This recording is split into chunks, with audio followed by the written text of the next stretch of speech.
வணக்கம். கும்பராசி குரு பெயர்ச்சி பலன்கள் 2025 வருகின்ற 8ஆம் தேதி 10ஆம் மாதம் 2025 புதன்கிழமை மாலை 6:44 புனர்பூச நட்சத்திரம் 4ஆம் பாதம் கடகராசியில் குரு பகவான் பெயர்ச்சி பெற்று அமருகிறார். கும்பராசியான உங்களுக்கு கடகராசி என்பது 6ஆம் ராசி. 6ஆம் ராசியில் குரு பகவான் அமருகிறார் என்றாலே மிக கவனமாக இருக்க வேண்டும். கும்பராசி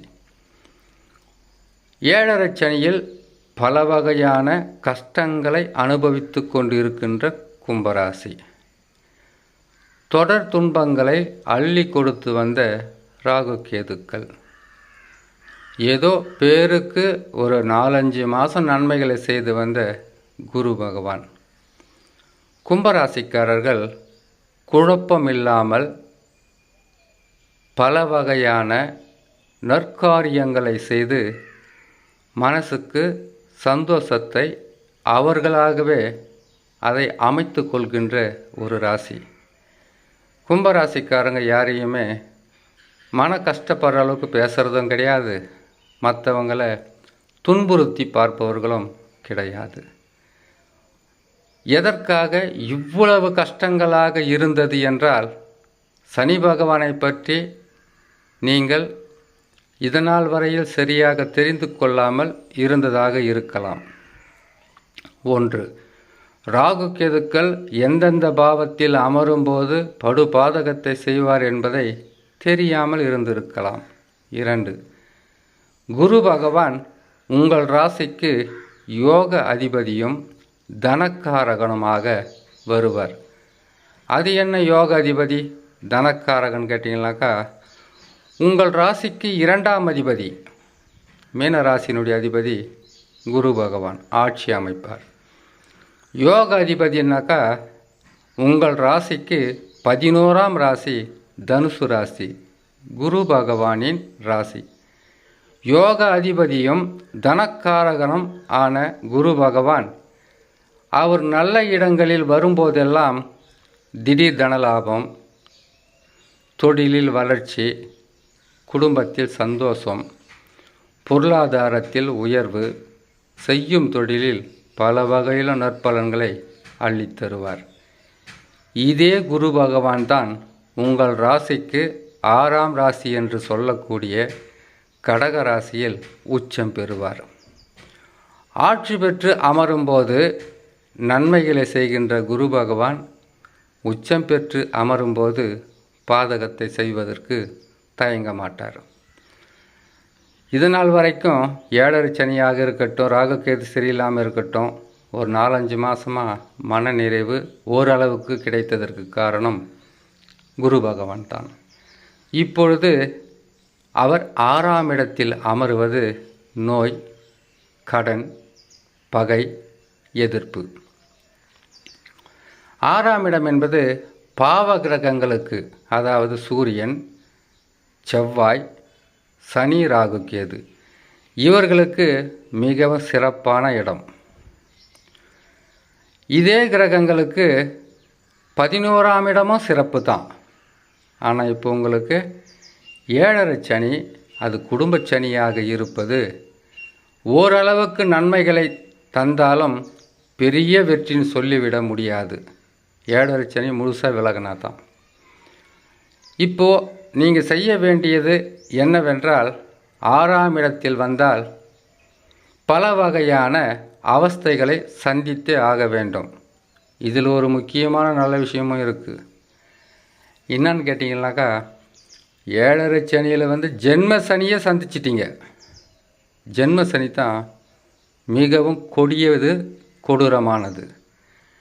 அது மட்டும் இல்லை, 8ஆம் இடத்தில் கேது பகவான் இருக்கும்போதும் பல வகையான கஷ்டங்களை அனுபவித்து ஆக வேண்டும். அதிலிருந்தும் நீங்கள் தாண்டிட்டீங்க. இப்போ இருப்பது குரு பகவான் 6ஆம் இடத்திலிருந்து மாறுகின்ற காலம் உங்களுக்கு மிகவும் பொற்காலமாகவே அமைவதற்குண்டான வாய்ப்புகள் இருக்கும். அது எப்படின்னு கேட்டிங்கன்னாக்கா, குரு பகவான் உங்களுக்கு வருகின்ற 8/10/2025 அதிசாரம் பெற்று, அதிசாரம் என்னன்னு தெரியுங்களா?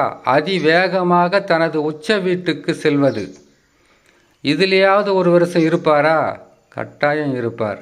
அதிசாரம் பெறுவதற்குத்தான் 6 மாதம் 7 மாதத்திலே ஆயிடுவார். ஒரு சில நேரத்தில் இன்னும் அதிகமாகவும் குறைந்து கூட ஆகுவார்.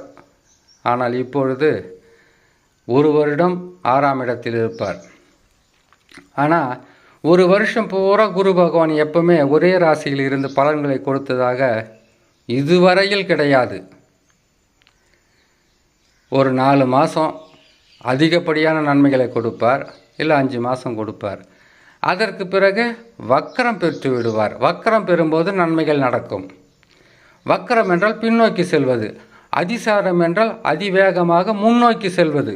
ஜோதிடத்தில் பல வகையான கருத்துக்களும் விளக்கங்களும் இருந்தாலும் 6ஆம் இடத்தில் இருப்பதை மட்டும் நினைத்து கொண்டு உங்களை நீங்கள் காப்பாற்றி கொள்ள வேண்டும். 6ஆம் இடத்தில் வந்தால் நோய், கடன், பகை, எதிர்ப்புன்னு சொல்லியிருக்கேன் இல்லையா? ஜாதகத்தில் தசா சரியில்லாதவர்களுக்கு அது எந்த தசா நடக்கிறதோ, நீங்கள் கும்பராசி, கும்ப லக்னமாக இருக்குமா? ஒரு சிலருக்கு இருக்கும். மற்றவங்களுக்கு மேச லக்னம், ரிஷப லக்னம், மிதுன லக்னம், கடக லக்னம், சிம்ம லக்னம், கன்னி லக்னம், துலாம் லக்னம், விருச்சக லக்னம், தனுசு லக்னம், மகர லக்னம் வருது இல்லையா? அந்த மாதிரி மீன லக்னமும் வரும். அந்த மாதிரி இந்த 12 லக்கினங்களில் ஏதாவது ஒரு லக்கினத்தில் பிறந்து ராசியை கும்பராசியாக வாங்கியிருப்பீங்க. அப்படி இல்லைன்னு கேட்டிங்கன்னாக்கா ஒரு சிலருக்கு கும்ப லக்னம் கும்பராசியாகவே அமையும். அப்படி அந்த எந்த லக்கினத்தில் நீங்கள் பிறந்திருக்கிறீங்களோ அந்த லக்கினத்திலிருந்து பார்க்கும்போது இப்பொழுது உங்களுக்கு எந்த கிரகத்தினுடைய தசா நடக்கிறது என்பது தான் உங்களுக்கு நடக்கக்கூடியது நன்மையா தீமையா என்பதை முடிவு செய்யும். எல்லா கெட்டதும் நடந்தாச்சு. இதுக்கப்புறம் புதுசாக ஒரு கெட்டது வரப்போகிறதுனாக்கா அதை பற்றி நான் கவலைப்படுற மாதிரியே இல்லை என்கின்ற மனநிலையில் தான் கும்பராசிக்காரர்கள் நிறைய பேர் இருப்பீங்க. எதுக்காக இவ்வளவு துல்லியமாக சொல்கிறோன்னு கேட்டிங்கன்னாக்கா, 7.5 சனினா சாதாரண விஷயங்களா? சனி பகவான் 7.5 சனியாக வந்து போனாலே 30 ஆண்டுகள் வரைக்கும் மனதில் நிற்கும். அந்த மாதிரி நடந்துட போகுது. கொஞ்சம் ஏமாந்தோம், அவ்வளோ சிக்கலில் மாட்டிக்கிட்டோம். இனிமேல் இந்த பிரச்சனையிலேருந்து மீண்டு வர்றதுக்கு உண்டான வழியை தான் தேடணுன்ற பயம் தானாகவே வந்து பற்றி கொள்ளும், ஓட்டிக்கொள்ளும். அப்படி இருக்கும்போது கும்பராசியான உங்களுக்கு 6ஆம் இடத்தில் வரும்போது கடந்த ஆண்டுகளில் அனுபவிக்காத கஷ்டங்களா என்கின்ற விரக்தியான வார்த்தைகள் கூட ஒரு சிலருக்கு வரும். இருந்தாலும் முன்னெச்சரிக்கை அவசியம். 6ஆம் இடம் என்பது பொருளாதாரத்தில் பின்னடைவு, கடன் தொல்லை, நோயின் தொல்லை. அது மட்டும் இல்லாமல் குடும்பஸ்தான அதிபதி தான் 2ஆம் இடத்து அதிபதி தான் 6ஆம் இடத்துக்கு போகிறாரு. அப்படி போகும்போது குடும்பத்தில் பல வகையான பிரச்சனைகள் உருவாகும். ஆனால் நீங்கள் பொறுமையாகவும் நிதானமாகவும் இருந்தால் பல வகையிலும் அதிலிருந்து மீண்டு வந்துடலாம். ஒன்றாச்சு. 2வது, இந்த காலகட்டத்தை கடந்தாலே போதும், அடுத்தது நற்பலன்கள் தான் உங்களுக்கு. ஏன்னு கேட்டிங்கனாக்கா ராகு கதம் பயிற்சி ஆகிடுவார்.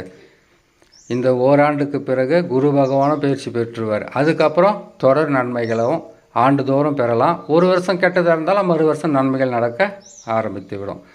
சிறிதான கஷ்டமாக இருந்தால் கூட குரு தட்சிணாமூர்த்தியை வணங்குவது, நவகிரகத்தை வலம் வந்து வணங்கி வருவது, இதை செய்து வந்தாலே போதும் கும்பராசிக்காரர்களுக்கு தீய பலன்கள் விலகி நற்பலன்கள் நடக்கும் என்று சொல்லி இன்னொரு நல்ல பதிவில் உங்களை நான் சந்திக்கிறேன். நன்றி, வணக்கம்.